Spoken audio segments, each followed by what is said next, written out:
Antes de entrar a materia en esta noche, quiero solamente darles una breve introducción acerca de los símbolos en la Biblia, porque si hay algún libro que contiene símbolos, es precisamente el libro del Apocalipsis. Dios, como el autor de la Biblia, trata en la Biblia, en los 2 primeros capítulos, con la creación. Y del capítulo 3 hasta el Apocalipsis 22, Dios trata con el plan de la redención. Los primeros 2 capítulos del Génesis contienen el registro de la creación física, del mundo natural. Y el resto de la Biblia contiene todo el plan de Dios para la redención humana. Dios usa la Biblia, las cosas naturales, como los peces, las aves, los seres humanos, las semillas, los árboles, etcétera, etcétera. O sea, todas las cosas naturales creadas y las convierte en símbolos. Veamos, por ejemplo, en Romanos capítulo 1, rápidamente, Romanos capítulo 1, versículo 19 al 20, esta verdad.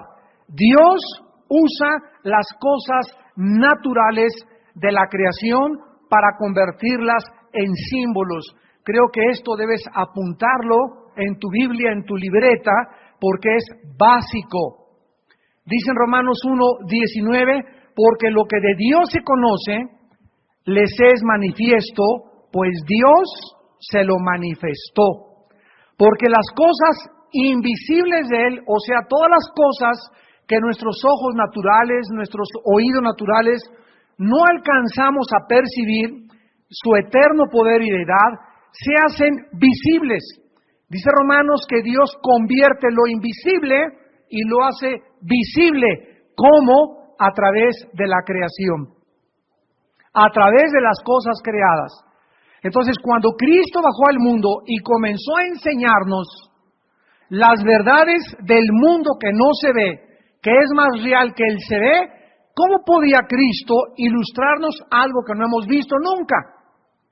Por ejemplo, si yo tengo un ciego enfrente de mí y me dice el ciego, dime cómo es las nubes.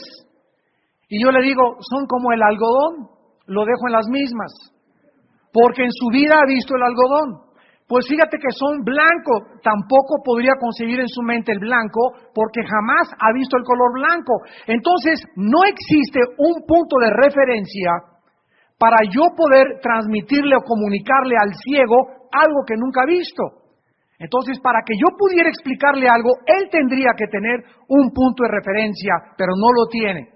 Entonces, cuando Cristo baja a la tierra, Él necesitaba un punto de referencia para decirnos, el cielo es así, el reino de mi Padre es así, y para poder ilustrarnos todo aquello que jamás hemos visto, usó los árboles, las semillas, los peces, las monedas, las cosas, los animales, las víboras, los borregos, por ejemplo, para compararnos cómo somos nosotros, ilustró a las ovejas.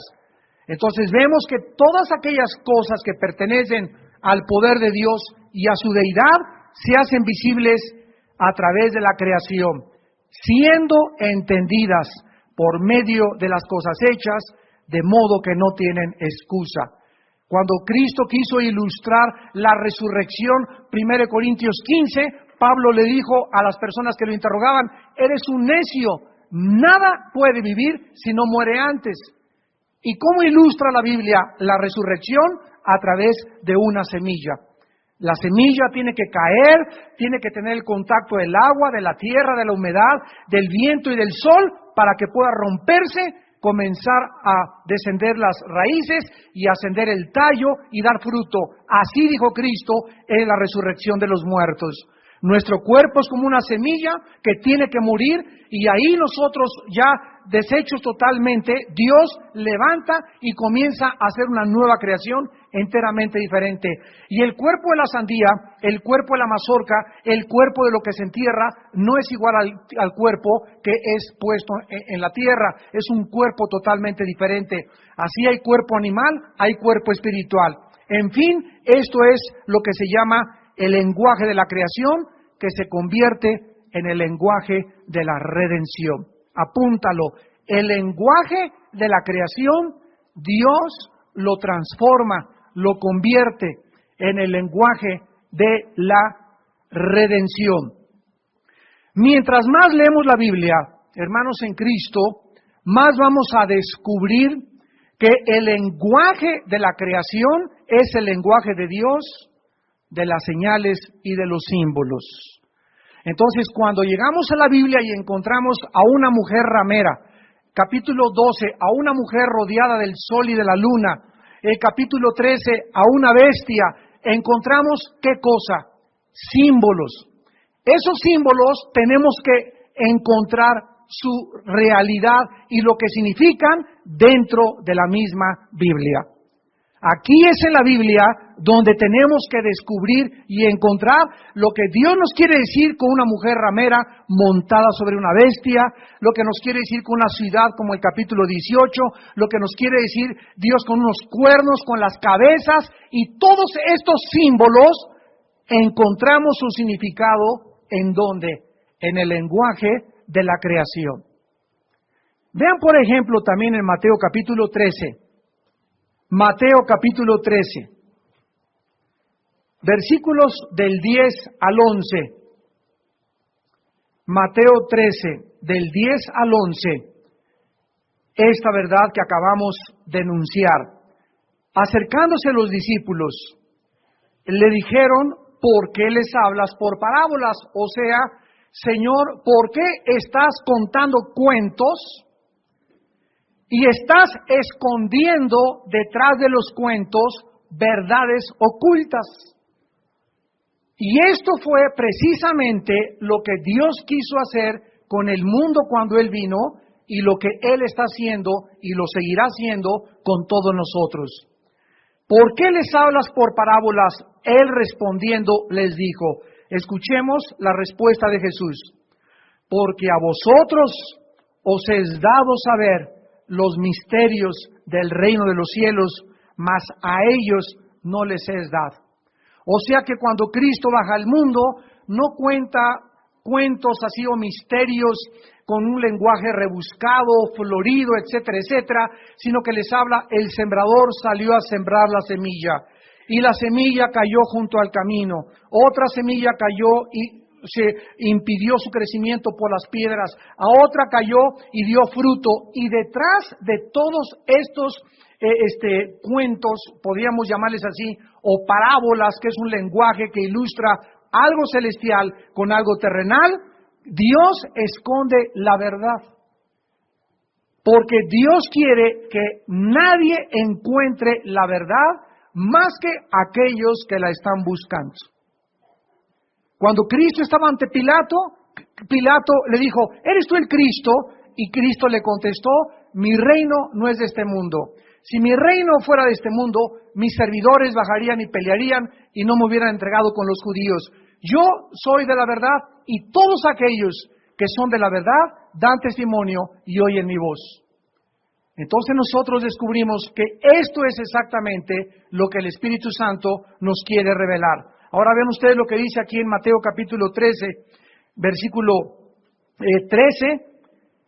Porque, por eso les hablo por parábolas, porque viendo no ven y oyendo no oyen ni entienden. ¿A quiénes Dios les dio el privilegio de conocer la verdad? ¿A quiénes? A nosotros, a los que tenemos al Espíritu Santo. A nosotros Dios nos dio el privilegio de que nosotros conociésemos el misterio de su voluntad. Y las demás personas del mundo vienen a la Biblia y esto no puede ser de Dios. ¿Cómo puede haber tanta sangre? Esto es una contradicción. ¿Y cómo se le llama a David el varón de Dios y adulteró y mató? ¿Y por qué aquí se manda que la pena de muerte? Y el mundo, al venir al mensaje, a la carta de Dios, choca con la Biblia porque no les es dado conocer los misterios del reino de Dios. Si a nosotros, ya teniendo el Espíritu Santo y teniendo la Biblia, nos cuesta poder realmente entender esto mucho más a ellos. Vean ustedes en 1 Corintios 2, 1 Corintios 2. Primera de Corintios capítulo 2, versículos 6 al 7. Esto es bien importante para entender el Apocalipsis. 1 Corintios 2, del 6 al 7. Sin embargo, hablamos sabiduría entre los que han alcanzado, ¿qué cosa? O sea que ya siendo cristianos, ya nosotros conociendo y teniendo al Espíritu Santo, tenemos nosotros aún todavía la responsabilidad de madurar. Y si tú eres un cristiano que ya tiene 5 o 6 años y no tienes una relación diaria con Jesucristo, y no tienes una comunión diaria con Dios, y no tienes un corazón de pureza, no vas a poder alcanzar la sabiduría.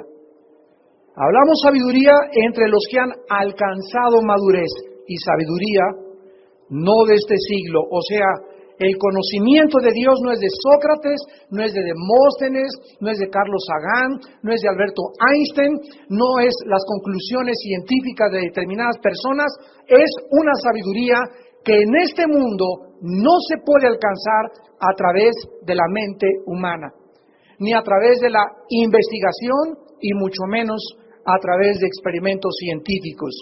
Dice el versículo 7, la sabiduría de Dios en misterio. O sea, está escondida la sabiduría de Dios. Los secretos de Dios están escondidos de la mente natural del ser humano. La sabiduría oculta, la cual Dios predestinó antes de los siglos para nuestra gloria. Versículo 10. Pero Dios nos la reveló a nosotros a través de un PhD, de un doctorado en filosofía, en ciencias y en astrofísica. ¿Eso dice? La sabiduría de Dios nos la revela Dios a través de su Espíritu Santo. O sea, si tú me escuchas y no tienes al Espíritu Santo, nunca, aunque seas muy inteligente, aunque tengas 3 títulos académicos en ciencias políticas, en filosofía y letras y en cualquier área de la disciplina de la ciencia que tú me quieras mencionar, vienes a la Biblia y te vas a estrellar contra la Biblia, porque es una sabiduría escondida, solamente revelada si tienes al Espíritu Santo morando en tu corazón. Dice, porque el Espíritu todo lo escudriña aún lo profundo de Dios. Y en el versículo 11 se hace una pregunta o se cuestiona lo que ahorita conocemos como la psicología. Y esto fue escrito 19 siglos antes que Sigmund Freud creyera que el problema humano se encuentra en la psique. ¿Quién de los hombres conoce las cosas del hombre sino el espíritu del hombre que está en él? O sea, si tú quieres conocerte a ti mismo, ¿cómo te vas a conocer a ti mismo si tu espíritu está muerto hacia Dios? Porque la revelación de la Biblia es que nacimos muertos espiritualmente. Entonces, si yo me quiero conocer a mí mismo, soy tan tonto de ir con otra persona que tampoco se conoce a sí mismo, que se llama psicólogo o psicóloga, esperando que él me diga cuáles son mis problemas y la raíz de mis problemas emocionales o de conducta.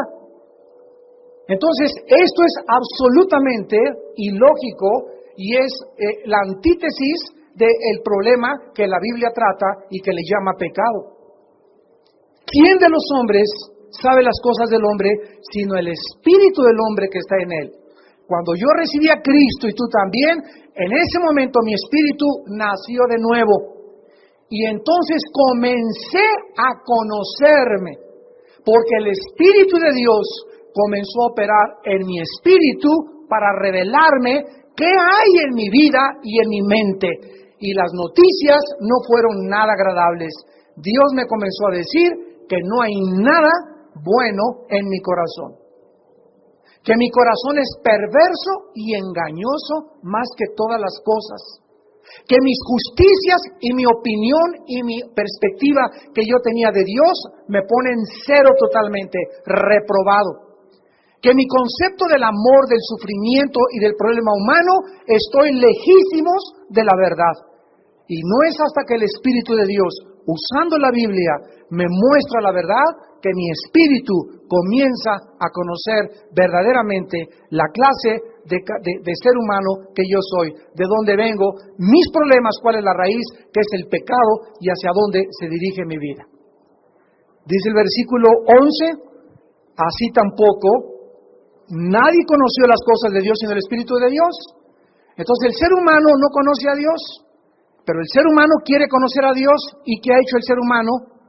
Primero, irse allá a Oaxaca a meterse peyote, viajes de hongos, LSD, dietilamida de ácido lisérgico, marihuana, hongos alucinógenos, ocultismo, series de mediums, comunicarnos con espíritus, la bola de Cristo.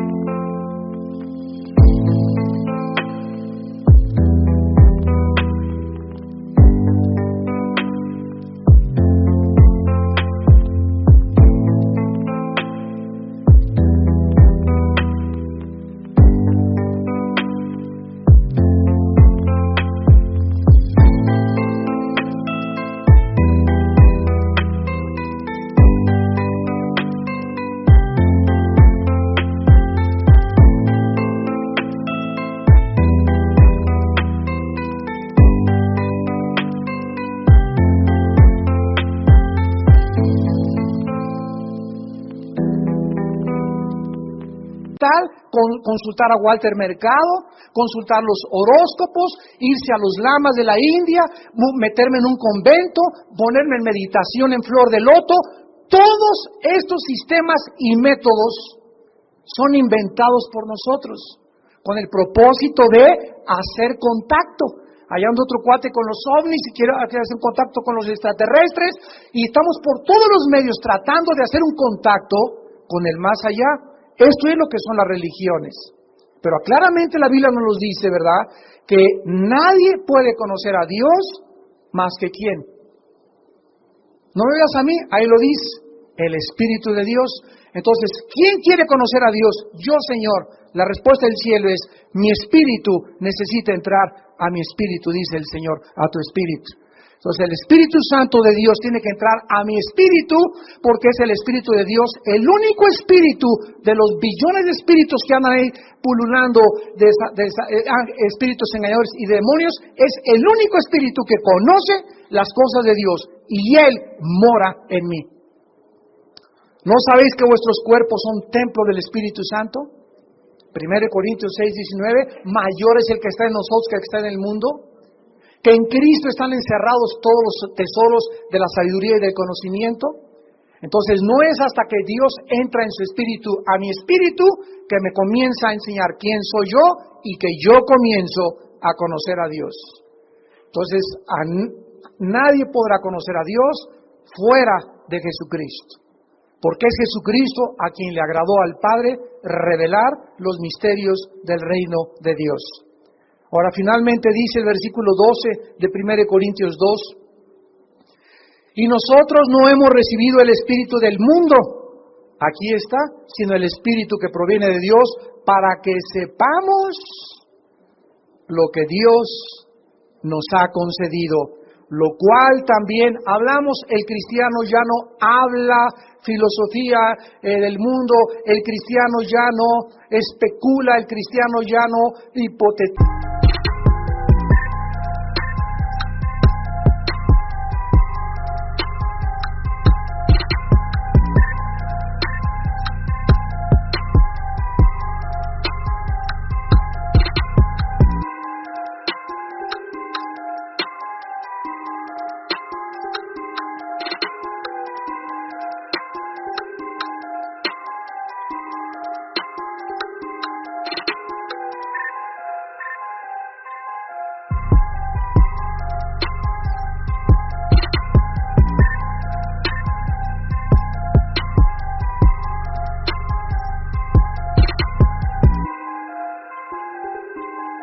El cristiano ya no está hablando barbaridades, ni mitos, ni leyendas, y que vi que se me apareció y que a lo mejor creo que no estoy seguro, quizá, no, chance y, ya cuando hablamos decimos, así dice el Señor. Ya hablamos con seguridad, dice Pablo, yo sé en quién he creído y estoy seguro que Él es fiel para guardar mi depósito para aquel día. Hablamos con seguridad, hablamos con autoridad. Ya no decimos, puede que el mundo comenzó a través de una selección natural, de una sola célula, y pues creo que esto puede ser la verdad, y pues hay 5 verdades, pues todas las religiones llevan a Dios, pues no sé cuál es realmente la verdad absoluta, sino que hablamos precisamente con la autoridad que la Biblia nos da, porque es la palabra de Dios, la palabra final que derrumba argumentos y toda altivez que se levanta contra el conocimiento de Dios, llevando cautivo todo pensamiento a la obediencia a Jesucristo. Y finalmente dice el versículo 14, pero el hombre natural, o sea, el hombre que no tiene al Espíritu Santo, ese es el hombre natural en la Biblia, no percibe las cosas que son del Espíritu de Dios, porque para él son ¿qué cosa? Aquí está, para el hombre natural, para tu cuñado, tu cuñada, tu suegra, tus amigos que no son cristianos, le es locura la Biblia. No las pueden entender porque se han de discernir espiritualmente. Entonces Dios ha escondido, en resumen, verdades dentro del rango de las cosas y de las criaturas criadas, como la creación de la tierra, el sol, la luna, los océanos, las semillas, los peces, las aves y todo lo que existe absolutamente. Detrás de todo, de ese lenguaje existe símbolos escondidos de Dios. Por ejemplo, el mar, ¿qué significa en la Biblia? El mar significa los pueblos y las naciones y los seres humanos que son como el mar, que arroja espuma y vergüenza y no se puede estar quieto. Para ilustrar la humanidad, Dios usó el mar, la inestabilidad de los océanos, para ilustrar la inestabilidad emocional del ser humano.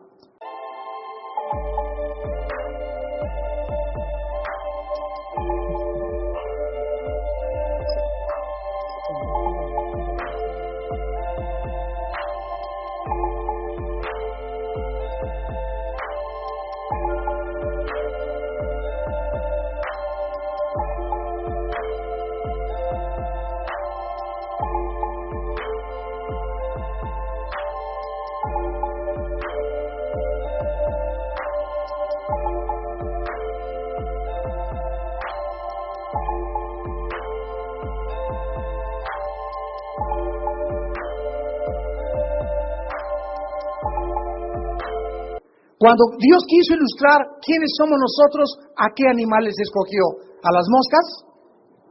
¿A los camellos? ¿A los canguros? ¿A las cabras? ¿A los caballos? No, escogió a las ovejas.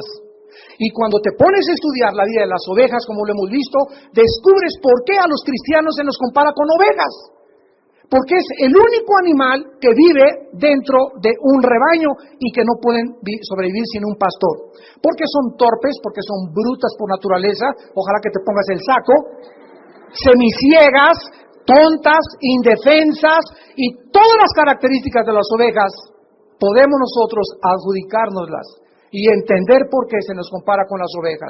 Cuando se nos dice que seamos prudentes como la serpiente, es porque la serpiente es el único reptil que antes de poder atacar a su víctima, calcula el tiempo y la distancia. Cuando Jesús dice sean prudentes como la serpiente, nos dice nunca tomen decisiones impulsivamente. Miran, calculen la distancia, con quién te vas a casar, qué casa vas a comprar, lo que vas a hacer en la vida. No actúes así, sino piensa, calcula el costo antes de ponerte a edificar o hacer una compra o casarte o lo que sea. Así pues vemos en toda la creación, Dios usa todo lo que está creado para mostrarnos los símbolos escondidos y se llama el código secreto de Dios. En el resto de la Biblia y tejido a través de todos los 66 libros de la Biblia, Dios toma el lenguaje de la creación y lo convierte en el lenguaje de la redención, que es, repito, su código secreto. Solo mientras la criatura conozca a su Creador, podrá entender el lenguaje de los símbolos.